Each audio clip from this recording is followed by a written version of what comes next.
اس کے لیے چاہے وہ کسی اور ضلع کے ساتھی ہیں، کسی اور صوبے سے ہیں، کسی اور گاؤں کے ہیں، انفرادی آپ کے اوقات میں کبھی آپ کسی صوبے والے کے ساتھ ہیں، کبھی کسی گاؤں والے کے ساتھ، کبھی کسی ضلع والے کے ساتھ، ان کے ساتھ کبھی آپ نے چائے پی لی، کبھی ان کے ساتھ ناشتہ کر لیا، کبھی ان کے ساتھ بیٹھ گئے، اس سے ربط قائم ہو.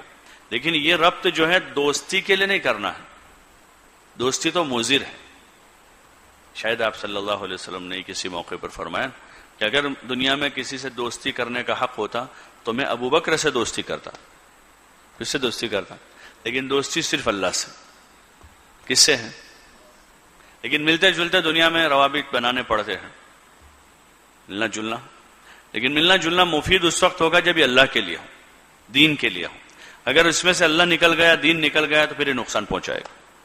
یہ دوستی تعلیم میں حرج پیدا کرے گی. یہ دوستی آدمی غلط عادتوں کی طرف لے جائے گی. گھومنے پھرنے کا کم از کم اتنا ہوگا کہ آدمی گھومنے پھرنے کا عادی ہو جائے. ایسی دوستی تو کسی سے نہیں. اس سے پناہ، اللہ کی پناہ، اعوذ باللہ. ایسی دوستی سے تو اللہ کی پناہ. لیکن ایسا تعلق جو دین میں مفید بنے، دعوت میں مفید بنے، اس طرح کا تعلق کہ جس کے ذریعے سے ہم اپنے اور دوستوں کو دعوت کے لیے تیار کریں. ان کے اندر اگر ہم تعلیمی لائن سے کمی محسوس کر رہے ہیں تو ان کو اس لائن سے بھی ترغیب کیا کریں، اس لائن سے ترغیب دیں. کل ہی وہ ترکستر کے ساتھی نے خط پڑھا ہے کہ ان کی 24 گھنٹے کی جماعت گئی ایک جگہ پر، تو وہاں انہوں نے دیکھا کہ بھئی مسجد خستہ حال ہے. مقامی لوگوں سے ملے، بات کی، محنت کی. پھر پتہ چلا اس گاؤں کا ایک طالب علم مدرسے میں پڑھتا تھا لیکن وہ آتا نہیں، چھوڑ دیا اس. تو انہوں نے جا کر ملاقات کی، اس سے بات کی. مجھے معلوم ہوئی تو پتہ چلا کہ دل نہیں لگتا. پھر انہوں نے ترغیب دی تو طالب علم نے پڑھنے کی نیت کر لی، دوبارہ آ گیا. بات سمجھ؟ ایسے پڑھتے ہوئے طلبہ ہیں ان کا دل نہیں لگ رہا. بہت سے طلبہ ایسے ہو کہ ابتدا میں بڑے ذوق شوق سے پڑھتے تھے، محنت کرتے تھے، اب وہ آگے پیچھے ہو رہے ہیں. تو پتہ چلا ہے تو ان کے ساتھ بیٹھے ہیں، ذرا مانوس کرے، ان سے تعلق بنائے، پھر ان کو ترغیب دیں. تو اس سے وہ پڑھنے میں ان کی قوت پیدا ہو. سستی کر رہے ہیں تو ان کو اس لائن سے ترغیب دیں. دعوت کے اعمال میں ان کی کمزوریاں تو ان کو اس لائن سے ترغیب دے، جوڑیں. انشاءاللہ اگر دعوت میں وہ پختہ رہے، لگے ہوئے رہے، تو تعلیم میں بھی پختہ رہیں گے، اخلاقی اعتبار سے بھی ترقی کریں گے. فضائل سننے پڑھنے سے یہ زبردست ایک اندر شوق پیدا ہوتا. تو اس لیے آپ حضرات کوشش کریں، جتنے طلبہ مشورے میں ہیں سب کی جماعتیں بنا کر ملاقاتوں کا نظام بنا، اور ان کی کارگزاری ہو. مشورے میں کارگزاری ہو روزانہ کا یہ کارگزاری یہی ہوگی کہ بھائی ہماری یہ ملاقات ہوئی، ایک آدمی تیار ہے 24 گھنٹے کے لیے، ایک آدمی چلے کے لیے، یہ آدمی سال کے لیے ہے، ان کی وصولیاں جمع ہو رہی ہے. روزانہ یہ ہو کہ بھائی جب سال کے لیے آدمی ہیں، چلے کے لیے اتنے ہیں، اور 24 گھنٹے کے ہمارے اتنے آدمی تیار ہوئے. اس کو جمع کرتے جائے مشورے میں. پھر ہر ہفتے 24 گھنٹے کی وصولی ہوتی.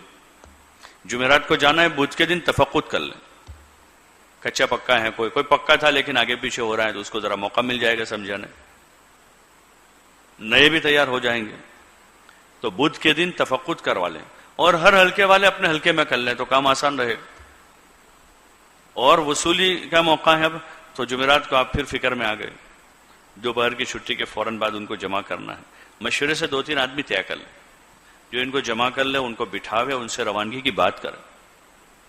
10-15 منٹ صحیح، زیادہ وقت نہیں ہوتا تو 10-15 منٹ صحیح روانگی کی موٹی موٹی باتیں سامنے آنی چاہیے. نیت ہمیں کیا کرنی ہے جماعت میں، دعوت کیسے دینی ہے، تعلیم تعلم کیا ہے، ذکر و عبادت کیا ہے، خدمت کیا ہے، یہ کرنے کے کام ہے، یہ نہ کرنے کے کام، یہ کم کرنے کے کام ہے، مسجد کے آداب ہے، نقد جماعت وہاں سے بنانی ہے. یہ موٹی موٹی باتیں مذاکرے میں لائے، چاہے 15 منٹ صحیح.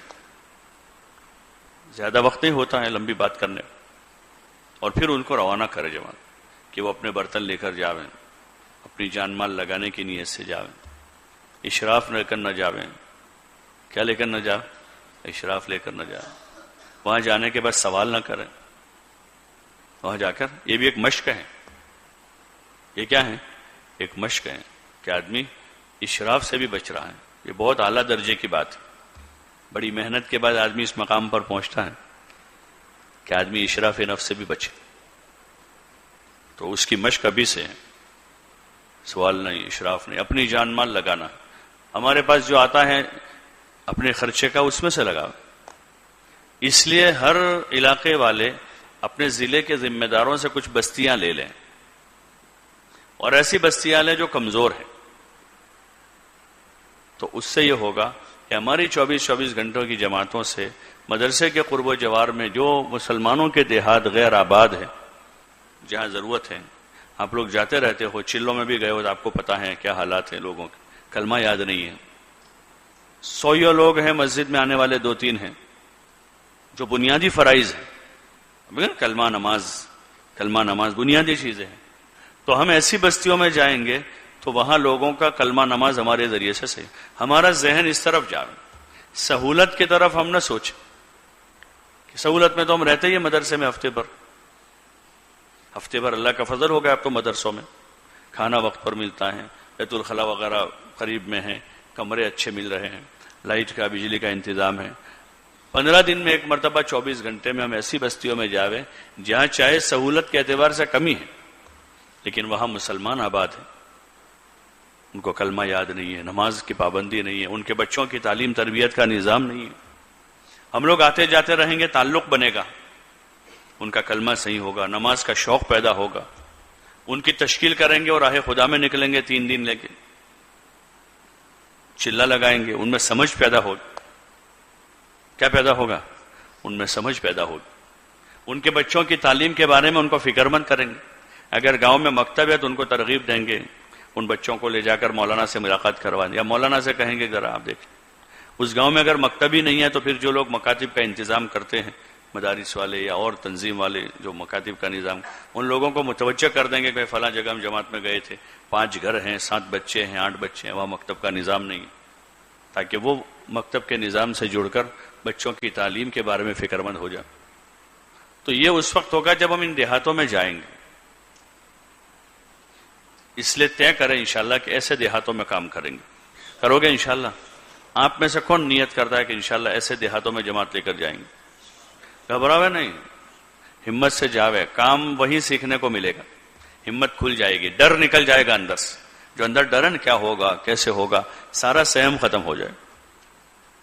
ہاں، اندر سے ڈر نکل جائے، پھر آپ کسی بھی میدان میں کام کر لو گے. اور ڈرا ہوا آدمی کہاں کام، وہ تو گھر میں بھی نہیں کر سکتا. سہم دور ہو جائے گا، ہمت کھل جائے گی بات کرنے کی، کام کرنے کی. اور جب تک آباد بستیوں میں جائیں گے تو ہمت نہیں کھلتی، ہمت کھلتی نہیں، اعلان کرنے کی ہمت نہیں ہوتی. بڑی مسجد بھری ہوئی ہے، 12 صفحے 14 صفحے ہیں، اب یہاں آدمی کھڑا ہونے سے ڈرتا ہے. اور دیہات میں آدمی گیا ہے، وہاں 4 آدمی نماز میں ہیں، زور سے اعلان کرتا، ایک مرتبہ دو، اب آدمی کو ہمت کھل گئی اعلان کرنے کی. دیہاتی لوگ ہیں، آپ ان کو کچھ بھی کہہ دو، ان کو کچھ پتا ہی نہیں ہے، آپ کے وہ الفاظ نہیں دیکھیں گے. سمجھ بات؟ تو آپ کو ہمت سے آپ بات کرو گے. آدمی جو ہے ہمت سے اسی وقت بات کرتا ہے کہ جب اس کو پتا ہوتا ہے کہ میری کوئی غلطی نہ نکالے، اور پتا ہوتا ہے کوئی غلطی نکالنے والا ہوتا ہے تو آدمی جو ہے بہت زیادہ کوشش کرتا ہے کہ غلطی نہ ہو، اور وہ نہیں کر پاتا کام. تو وہاں ہمت سے بولیں گے، آپ بات کریں گے. 1 آدمی ہے، 2 آدمی ہے، 5 آدمی ہے، 10 آدمی، تو دھیرے دھیرے دھیرے مشق ہوگی بات کرنے کی، بات سمجھانے کی. یہ کام ہے ایک. پہلا کام جیسے میں نے عرض کیا نا کہ اپنی ذات سے حضور علیہ السلام کی اتباع کرنا ہر کام میں، بنیاد اور اساس.